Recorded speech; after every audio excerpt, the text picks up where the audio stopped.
Every year, professional fund managers are paid to beat the market. Most of them don't. It sounds like exactly what you'd want. Paid expertise working for your money. But the data says the opposite happens, over and over, for reasons that are specific, measurable, and mostly baked into the structure of the business itself. According to S&P Dow Jones Indices, SPIVA U.S. Year-End 2023 Scorecard, 88% of actively managed U.S. large-cap equity funds failed to beat the S&P 500 over the 15 years ending December 2023. Not one bad year. Not a rough stretch. 88%. Over a decade and a half. To understand why, it helps to go back further than most finance content bothers to.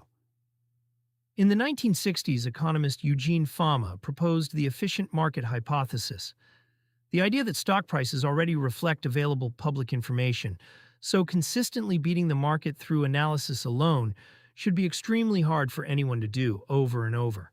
At the time, most of Wall Street ignored him.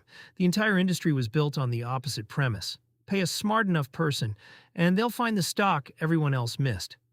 That premise mostly went untested at scale for decades, because almost nobody was systematically tracking whether it actually worked in practice, across the whole industry, accounting for every fund, and not just the winners people remembered. The theoretical challenge didn't stay academic for long. In 1976, John Bogle founded Vanguard and launched the first index fund available to everyday retail investors. A fund that didn't try to pick winners at all, just bought the market and charged almost nothing for the privilege. At the time, competitors mocked it as Bogle's folly, arguing no serious investor would settle for average returns on purpose. It took decades for the assets to catch up to the argument. But the two threads, Fama's theory that beating the market is hard, and Bogle's low-cost alternative to trying, are the setup for everything the SPIVA data has since confirmed with hard numbers. That changed in 2002, when S&P Dow Jones Indices launched what became the SPIVA Scorecard, a report comparing actively managed funds against their benchmark indexes, published twice a year, across categories from U.S. large cap to international and bonds. The key design choice is what makes it credible. SPIVA accounts for funds that quietly closed or merged away during the period, so the losers can't just disappear from the sample. That matters because earlier fund comparisons often suffered from survivorship bias.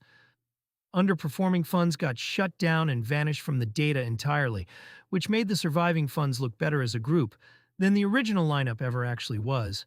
SPIVA was built specifically to close that loophole. So here's the real question this raises. If professional stock pickers, with research teams, trading desks, and real-time data most individual investors will never touch, still lose to a plain index fund almost 9 times out of 10, what exactly are you paying an active fund's fee for? The pattern isn't a one-time snapshot from a single unlucky year. S&P runs a companion study, the Persistence Scorecard, which tracks funds that ranked in the top 25% of their category in a given year and checks whether they stay there. Most don't. A fund that looks brilliant for 3 years is more likely to fade back toward average than to keep winning, which suggests a meaningful share of manager outperformance is closer to statistical noise than repeatable skill. Pick the best fund of last year, and you're often just picking whoever got lucky, right before the luck runs out. One of the more public, real-world tests of this idea came from Warren Buffett. In 2007, he bet a hedge fund manager $1 million that a plain, unmanaged S&P 500 index fund would beat a hand-picked basket of hedge funds over the following 10 years, fees included. By the time the bet closed in 2017, the index fund had won by a wide margin, a result Buffett has cited since as a live demonstration of exactly what the SPIVA data shows across the broader industry. Fees are a large part of why this keeps happening. According to investment company Institute data, actively managed equity funds typically charge several times the annual expense ratio of comparable index funds. That gap isn't a one-time cost, it compounds every single year, whether the manager's picks are good or bad that year. And it has to be earned back in full before the fund even matches its benchmark, let alone beats it. Add in higher trading costs from active turnover, and a manager effectively starts each year already behind before picking a single stock. There's a behavioral piece too. inside the industry itself. Many fund managers face real career risk if they stray too far from their benchmark and get it wrong in a bad year. Clients pull money, and the manager gets replaced. That pressure pushes some funds toward what's sometimes called closet indexing, holding a portfolio that closely resembles the index anyway, while still charging active management fees for it. A fund built that way is almost mathematically guaranteed to lag its benchmark once fees are subtracted. Which brings us back to the core tension. This isn't a story about incompetent fund managers. Many are skilled, credentialed professionals. It's a story about a structural headwind in fees and in market efficiency that skill alone struggles to overcome consistently at scale for 15 years running. Now, the honest caveat, because this data does have a real weak point worth naming. The 88% figure is strongest and most consistent in U.S. large-cap stocks, the most efficiently priced, most heavily analyzed corner of the entire market, where thousands of analysts are already competing to find any mispricing within seconds. In less efficient corners, like some international small-cap or emerging market categories, SPIVA's own reports show active managers underperform by noticeably smaller margins, and in a handful of specific periods, a majority have actually beaten their benchmark. If that pattern held up and repeated across multiple SPIVA cycles in a specific category with the same managers or the same discipline process, that's the kind of evidence that would genuinely justify paying for active management there. It's also worth saying plainly, none of this rules out any single fund beating its index going forward. The claim isn't that active management can never work.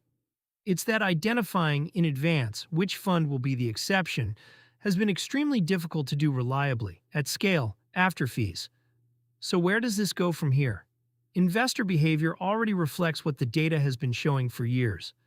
Money has been steadily moving out of actively managed funds and into low-cost index funds and ETFs for over a decade now, a shift documented repeatedly in Morningstar's annual fund flow reports.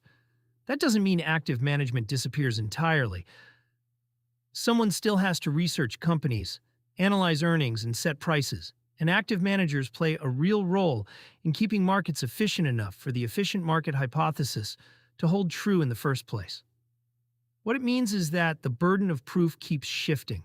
A fund now has to demonstrate a real, repeatable edge, net of fees and net of taxes, not just a good 5-year chart pulled from a marketing brochure. And that burden of proof is the whole point of looking at 15 years of data instead of one. Short stretches reward luck. Long stretches across full market cycles are what actually separates skill from noise. So here's the concrete takeaway.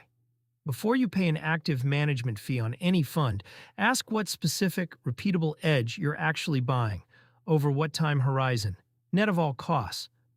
And go check whether that fund's own category has actually cleared that bar in the SPIVA data, rather than assuming it has. If you can't answer that question with real numbers, the base rate says a low-cost index fund is the harder benchmark to beat than most people assume, and paying extra for the attempt is a bet you're making, not a certainty you're buying. The honest caveat is that past scorecards describe what has already happened, not what must happen next. Markets change, fee structures compete downward, and manager behavior adapts to all of this scrutiny over time. But 88%, over 15 years in the most scrutinized, most heavily researched market on the planet, is not a small signal. And it's one worth knowing before you decide where the next dollar of your savings goes.